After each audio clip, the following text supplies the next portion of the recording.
For millennia, humanity has sought to explain the terrifying, ground-shaking power of an earthquake. Ancient stories told of giant beasts slumbering beneath the soil, whose restless movements shook the world above. Some cultures looked to the heavens, blaming the alignment of stars or the wrath of powerful gods. These are powerful stories, born from a need to make sense of the incomprehensible. However, the truth, as revealed by science, is in many ways just as dramatic.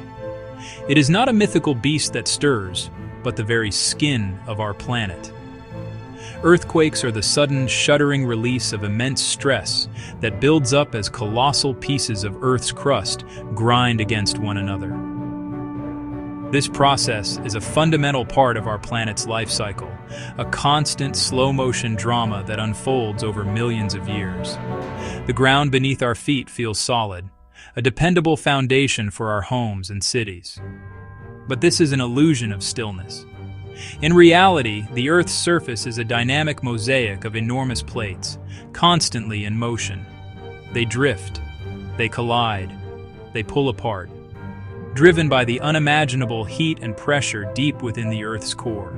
It is this ceaseless, ponderous dance that shapes continents, raises mountain ranges, and when the pressure becomes too great, unleashes the staggering energy we experience as an earthquake. The idea that weather could trigger an earthquake is a persistent myth. To understand an earthquake, picture the Earth's surface not as a smooth, unbroken sphere, but as a cracked eggshell. This shell is called the lithosphere, fractured into about a dozen major pieces and many smaller ones. These pieces are the tectonic plates. They are immense slabs of rock, some carrying entire continents, others vast stretches of ocean floor. They are not static. They float upon a deeper, hotter, more fluid layer called the asthenosphere. This layer churns in slow, powerful currents, much like water boiling in a pot. Those currents carry the plates on an endless journey. The movement is imperceptibly slow, only a few centimeters per year, about the same speed your fingernails grow. Yet over geological time, this gradual drift has monumental consequences. It separated the supercontinent Pangaea, scattering the continents into their present positions. Where plates meet are the most geologically active regions. The boundaries between tectonic plates are rarely smooth, well-lubricated joints. Instead, they are rough, uneven, and immensely jagged frontiers, where colossal masses of rock are locked together by friction. Imagine trying to slide two giant pieces of sandpaper against each other. They would snag, catch, and resist movement. This is precisely what happens deep within the Earth's crust at a fault line, which is simply a fracture where the plates meet. While the immense forces from the Earth's mantle continue to push and pull the plates, their edges remain stuck, locked in a titanic struggle. The motion does not cease, but it is no longer expressed as a slow, steady creep. Instead, the energy that should be driving the plates forward is stored. The rocks along the fault line begin to bend, stretch, and deform, much like a plastic ruler being bent. This stored energy is known as elastic strain. For years, decades, or even centuries, the pressure accumulates. The locked fault withstands the mounting stress, holding firm against the relentless push of the plate. The longer the plates remain locked, the more strain they accumulate and the larger the potential earthquake. The breaking point is inevitable. At some moment, the accumulated stress finally overcomes the frictional force holding the rocks together. The lock breaks. In a sudden, violent instant, the rocks on either side of the fault snap back to a new, less strained position.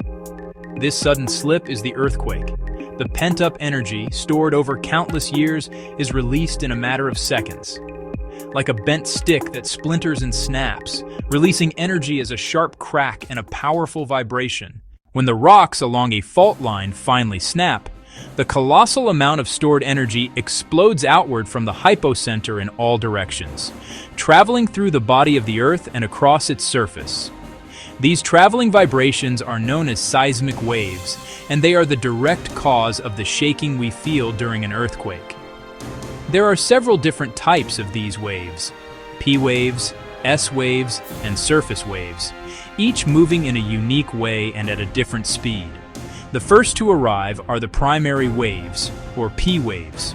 P waves are compression waves, pushing and pulling rock in the direction the wave travels. Following the P waves are the secondary waves, or S waves. S waves are slower and move the ground up and down or side to side, like flicking a rope. Because S waves shake vertically and horizontally, they are typically more destructive than P waves. That sudden jolt, followed by stronger rolling, is the P wave, then the S wave, the 1-2 punch. These are called body waves. The real destruction is often caused by a third category, surface waves. Generated when body waves reach the surface, they are slower but often have the largest amplitudes. One type, the love wave, moves ground side to side. The other, the Rayleigh wave, rolls like an ocean wave. Together, they can sway buildings, ripple bridges, and even make ground appear to liquefy. Damage depends on magnitude, hypocenter depth, and local geology that can amplify waves. For as long as earthquakes have terrified us, we have yearned for a way to predict them. Ancient cultures looked for omens in the sky or in the entrails of animals. Today, the myths persist in a more modern form. Some people believe that unusual animal behavior, dogs barking incessantly, fish jumping from the water. Some animals are sensitive to initial, subtle P waves. Humans cannot feel, but behavior is too inconsistent to rely on. There is no scientific evidence of a sixth sense that predicts earthquakes before they begin. Another belief ties earthquakes to specific weather. Earthquake weather, still weather, hazy skies, unusually hot days. But the forces that drive earthquakes originate many kilometers below, disconnected from the atmosphere. There is no causal link between daily weather and tectonic stress. The full moon causes tiny tidal stresses, but studies find no significant correlation with major quakes. We cannot predict the exact time, location, or magnitude in the short term. Seismology is probabilistic. Identify active faults, study records, and measure strain to calculate long-term probabilities. A region might have a 60% chance of a major quake in the next 30 years. That guides planning, codes, and public preparedness, not a forecast. Early warning detects P waves and sends alerts faster than damaging waves arrive. Seconds to a minute can stop trains, shut gas lines, and help people drop, cover, and hold on. Understanding the cause of an earthquake, the inexorable movement of tectonic plates, and the sudden release of stress, transforms it from random destruction into a predictable, if not precisely forecastable, feature of our planet's geology. It reminds us the world is not static, but dynamically alive. The forces that build mountains and carve deep ocean trenches are the same forces that unleash quakes. Two sides of the same geological coin. Since we cannot stop earthquakes, we must learn to live with them. Knowledge applied through engineering and preparation. In quake-prone regions, strict building codes are the first line of defense. Modern buildings use base isolation and reinforced skeletons that sway without collapsing. Retrofitting older structures is vital. Resilient infrastructure shows our ability to adapt. Every household should have a plan and a kit. Secure heavy furniture, know how to shut utilities, and keep water, food, first aid, and a flashlight. Learn to drop, cover, and hold on. With knowledge, design, and preparedness, we can coexist with our living planet while safeguarding our lives.